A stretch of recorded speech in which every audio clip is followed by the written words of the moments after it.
ସକାଳୁ ସକାଳୁ ବାହାରି ପଡ଼ିଲୁ ଧ୍ୟାନକୁଦ ଜଗନ୍ନାଥ ମନ୍ଦିର ଜଗତସିଂହପୁର। ମନ୍ଦିରଟି ବିଇଡ଼ି ବ୍ଲକର ହାଜିପୁର ଗ୍ରାମରେ ଅବସ୍ଥିତ। କିମ୍ବଦନ୍ତୀ ଅଛି ପଞ୍ଚଦଶ ଶତାବ୍ଦୀର ଶେଷ ଭାଗ ଅର୍ଥାତ୍ ଆଜକୁ 600 ବର୍ଷ ପୂର୍ବେ ମହାପୁରୁଷ ଅଚ୍ୟୁତ, ଅନନ୍ତ, ଯଶବନ୍ତ, ଜଗନ୍ନାଥ, ବଳରାମ ଆଦି ଯୁଗ ଅବତାରୀ ରାଧାକୃଷ୍ଣଙ୍କ ପ୍ରେମ ଭାବରୁ ଜାତ ହୋଇ ଧ୍ୟାନକୁଦେ ବସି ଧ୍ୟାନ କରି ଧ୍ୟାନ ବଳରେ ବିଶ୍ୱପ୍ରଭୁଙ୍କ କୃପା ଆଶୀର୍ବାଦ ଲାଭ କରିବା ସହିତ ଭୂତ, ଭବିଷ୍ୟତ ଓ ବର୍ତ୍ତମାନ କଥାକୁ ସବୁ ଜାଣିପାରୁଥିଲେ।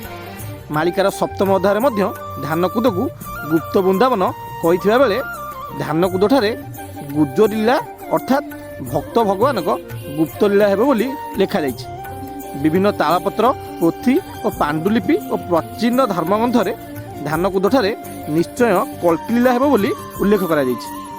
ଧ୍ୟାନକୁଦ ଜଗନ୍ନାଥ ମନ୍ଦିର ଦୃଶ୍ୟ ଏତେ ସୁନ୍ଦର ଓ ଭବ୍ୟ ଯେ ଆପଣ ନିଜେ ଦେଖିଲେ ଅନୁଭବ କରିପାରିବେ। ଜୟ ପଞ୍ଚସଖା, ଜୟ ଜଗନ୍ନାଥ।